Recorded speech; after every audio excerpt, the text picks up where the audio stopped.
আজকে আমরা ভিডিও করার জন্য আসছি এমন একটা স্থানে যেখানে দিনের বেলা মানুষ আসতে অনেক ভয় পায়। অনেকে হয়তো এতক্ষণে চিনে ফেলেছেন, এটাই হলো সেই ঐতিহ্যবাহী এবং রহস্যে ঘেরা বড় ময়দান ঈদগাহ মাঠ। সব সময় এই জায়গাটা অনেক নির্জন এবং নিরিবিলি থাকে। আসসালামু আলাইকুম গাইস, আজকে আমি আছি বড় ময়দানে। আজকে আপনাদের জানানোর চেষ্টা করব এখানের কিছু ভয়ঙ্কর রহস্য, কেন এই জায়গাটা পরিত্যক্ত। তো চলুন ভিডিও শুরু করা যাক। আশেপাশে পরিবেশটা দেখতে পাচ্ছেন কত ভয়ঙ্কর, চলুন আপনাদেরকে ঘুরিয়ে দেখাই। এখানে রয়েছে অনেক বড় একটি উজু করার স্থান। এর ঠিক একটু সামনে এগোলেই দেখতে পাবেন মহিলাদের জন্য নামাজ পড়ার ঘর।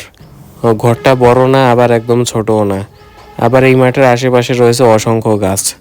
গ্রামবাসীদের মতে এই গাছের সংখ্যা আপনি কখনো গুণে শেষ করতে পারবেন না। গাছগুলো দেখতে বেশ ভয়ঙ্কর ছিল। সত্যি কথা বলতে আমাদের অনেক ভয় লাগতেছিল, কারণ আশেপাশে কোনো মানুষ ছিল না। এখানে কিছু পানির বোতল রাখা হয়েছে, কিন্তু কেন রাখা হয়েছে সে কারণটা এখনো আমাদের কাছে অজানা। পানি রাখার স্থানের পাশে যে গোল জায়গাটা দেখা যাচ্ছে, এটা কি আমরা বুঝতে পারতেছি না। আপনারা জানলে কমেন্ট করে জানাতে পারেন। এখন চলুন বাকি অংশগুলো আপনাদেরকে ঘুরিয়ে দেখাই। দেখতে পাচ্ছেন এখানে অনেকগুলা গাছ, কিন্তু এই গাছগুলা নাকি গুণে শেষ করা যাবে না। একটু এগোতেই আপনাদের চোখে পড়বে এমন একটি জায়গা যেখানে ইমাম সাহেব বসে বক্তব্য প্রদান করেন। এটা মূলত একটা ঈদগাহ মাঠ। এখানে 2 ঈদের নামাজ পড়ানো হয় এবং প্রতি বছর এখানে মাহফিল হয়। কিন্তু এই বছর এখানে কোনো মাহফিল হয়নি, কারণটা কেউই বলতে পারে না। তবে মাঠটি এত ভয়ঙ্কর হওয়ার পেছনে শুধু গাছগুলোই দায়ী নয়। অনেকের মতে এখানে বাস করে অসংখ্য জিন। এখানে বেশ কিছু নতুন গাছ রয়েছে এবং অনেক গাছ রয়েছে অনেক পুরাতন।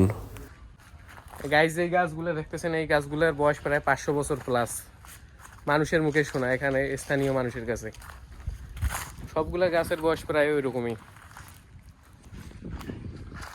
দেখতেই পাচ্ছেন কত বড় বড় গাছ। দিনের বেলাও এখানে কেউ আসার সাহস দেখায় না, তবু আমরা আসছি শুধুমাত্র আপনাদের জন্য ভিডিও করার। আমার এই বন্ধুর বাসা এখানে পাশেই, ওর কাছে জানার চেষ্টা করব এখানের কিছু রহস্য। আসলে হয়েছে কি, আমরা একবার এখানে ওয়াজ শুনতে আসছিলাম। তো ওয়াজের শেষে যখন তবারক দিচ্ছিল, হঠাৎ করে একটা গাছের ডাল ভেঙে পড়ে। তো ভাগ্যটা ভালো ছিল যে ওখানে কোনো লোক ছিল না, তবারকের জন্য সবাই গেটের কাছে গেছিলো। আবার শোনা যায় যে এখানে নাকি গাছ থেকে আগুন বের হয়, ধোঁয়া ওঠে, এরকম অনেক শুনছি, কিন্তু বাট আমি এগুলো বিশ্বাস করি না। এইসব বিশ্বাস না হওয়ারই কথা, কারণ সব কিছুই অলৌকিক ঘটনা, কিন্তু এটাই বাস্তব। এলাকাবাসীর কাছ থেকে শোনা সব কিছুই এখানে ঘটেছিল।